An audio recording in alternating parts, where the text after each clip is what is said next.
दर्द आँखों से उठे या दिल से कि रुकता कहाँ है। ये तो यादें हैं, इंसान को हमेशा जिंदा रखती हैं। माँ जी की कहानियाँ, मेरी माता जी की कहानी याद आपके सामने मैं फिर से रखता हूँ कि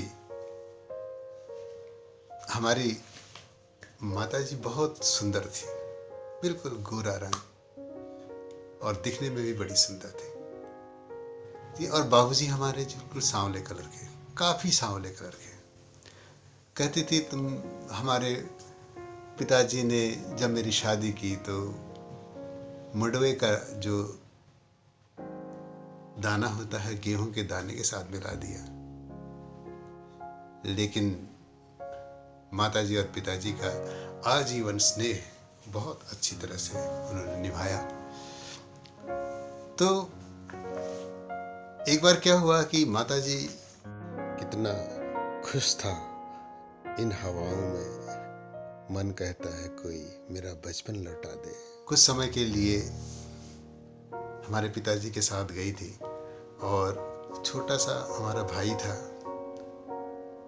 बहुत छोटा था, लगभग पाँच महीने का होगा। उसको लेकर के वो जब घर आ रही थी, बड़ी उत्सुकता थी कि आज माँ घर आने वाली है। तो हम अपने घर से लगभग 3 किलोमीटर दूर जा कर के वहाँ पर एक पत्थर के पास बैठकर प्रतीक्षा करते रहे कि हाँ अब माँ आने वाली है। शाम के समय 4:30 करीब 5 बजे का समय था, हल्का हल्का सा अंधेरा। और माँ जी जब आई तो छोटे भाई को गोद में लेकर आ रही थी और नहर का रास्ता था।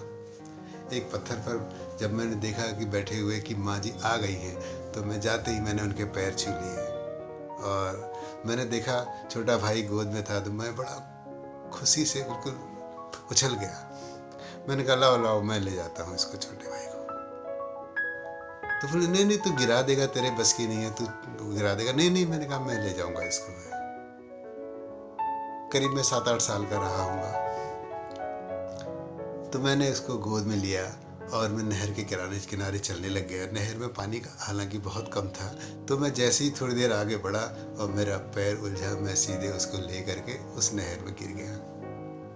भाई नहर के ऊपर और मैं नहर में नीचे, दूसरी तरफ जो है गिरते हुए, ओ इसने मेरा बच्चा गिरा दिया तूने, नाला जो है बड़ा रोने लग गई है, मेरा बच्चा गिर गया। मैंने कहा नहीं माँ तुम, मैं भी डरा सा उठा और अपने घुटने को मलते हुए, लेकिन मैंने भाई को ज़्यादा दूर नहीं गिरने दिया, उसे पकड़ लिया था, उठा और उसके बाद माँ ने उसको फिर से वापस ले लिया। तो वो जो दृश्य था, वो उस माँ का जो एक प्रतिक्रिया थी, वो मेरी आंखों में आज तक घूमती है। मुझे लगता है कि हाँ, वो क्या समय था। माँ जैसे उस समय देवी जैसी लग रही थी, क्योंकि अक्सर वो गांव में बहुत ही पुराने वस्त्रों में रहती थी, सामान्य वस्त्रों में रहती थी। लेकिन जब वो आई थी तो वो माँ की मेरी वो जो सुंदरता थी, वो आज ही बिल्कुल जैसे माँ देवी भगवती को हम देखते हैं, उस रूप में जो है माँ की वो छाया मेरे मस्तिष्क में है। गांव में जिम्मेदारियां बहुत थी, लोग जगह जगह से जमीन दबा देते थे। कोई कहाँ मिटा पाया किसी के भाग्य का लेखा, कि एक समंदर था दर्द का जो माँ ने देखा। हमारे रिश्तेदारी में हमारे दादाजी लगते थे, वो सायंकाल को शराब पी करके, मदिरा पी करके खूब गालियां दिया करते थे, क्योंकि घर में और कोई देखने वाला नहीं था, तो बहुत गालियां दिया करते थे। एक बार मैं जब गांव गया था, हम लोग पिताजी के साथ रहते थे, और उस बीच में जब गांव गया तो मैं 9वीं क्लास में पढ़ता था। तो हुआ यूँ कि शाम के समय उस दिन फिर उसने गाली दे करके माताजी को जोर जोर से चिल्लाना शुरू कर दिया उनकी तरफ। तो मुझे भी बहुत, मुझसे बर्दाश्त नहीं हुआ। अब वो घर से नीचे ना आए और मैं अपने घर से कम जो है 50 मीटर की दूरी पर से वो बोलता रहा। कुछ देर बाद संयोग से क्या हुआ कि वो पड़ोस वाले घर में पहुंच गया और मैं भी किसी काम से पड़ोस वाले घर में पहुंच गया। मेरे हाथ में टॉर्च था, 7 बजे का समय था सायंकाल का। तो मैंने जैसे ही इसको देखा, मैंने कहा हाँ आप बताओ यार तुम क्या कह रहे थे। तो वो फिर मुझे जो है गाली देने लगा। तो मैंने उसका कॉलर पकड़ के टॉर्च से उसको 2-3 बार जो है उसके सिर में मुंह में मारा और उसके बाद उसका सारा नशा उतर गया। वापस अपने घर गया, वहाँ से चिल्लाया।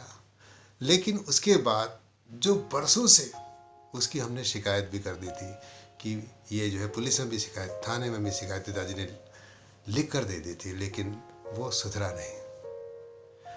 तो उस घटना के बाद वो जो है कभी हमारी माताजी के साथ किसी भी विषय पर उसने विवाद नहीं किया और जैसे एक बहुत बड़ा विवाद थम गया। तो हमारी माताजी कहती थी कि मेरे बेटे ने मेरा दूध पिया है, जो इतने वर्षों से इसने हमें परेशान कर रखा था, आखिर ये इसका समाधान मिल गया। तो ये एक छोटी छोटी घटनाएं होती हैं गांव में जो आज तक मुझे याद है। रिश्तों की भीड़ में इंसान जाने कहाँ खड़ा होता है और ये सच है कि खून का रिश्ता ही सबसे बड़ा होता है। गांव में एक और लड़का था जिसने मेरे बड़े भाई साहब के साथ लड़ाई कर दी। वो मेरे घर पर आकर के भाई साहब को मारने लग गया। गुत्थम गुत्था हो गई और दोनों एक दूसरे को कभी ये पट गए कभी वो पट गए। तो हुआ क्या कि मैं जैसे ही मैंने देखा दूर से, अरे यहाँ तो लड़ाई हो रही है, तो मैं गया और मैंने एक जो है खूब फटी हुई लकड़ी थी चीड़ की, ला करके उसको बस 2-3 बार जैसे मारा और वो मम्मी मम्मी करके ईजा ईजा करके भागा अपने घर। उसने बड़ा दुखी कर रखा था भाई साहब को। उस दिन के बाद उसका भी हिसाब किताब सही हो गया। तो जब हम अपनी माताजी के पास गए तो माताजी ने कहा ये मेरा बेटा बिल्कुल सही है, इसने सही काम किया, आखिर भाई को बचाने का काम किया, वाह बेटा वाह, बहुत बढ़िया। तो मैं जब कोशिश करता हूँ कि माताजी की याद करने की, तो वो घटनाएं मुझे याद आती हैं। एक माँ थी जिसने सचमुच हमें जीना सिखाया, कभी हंसना सिखाया तो कभी रोना सिखाया।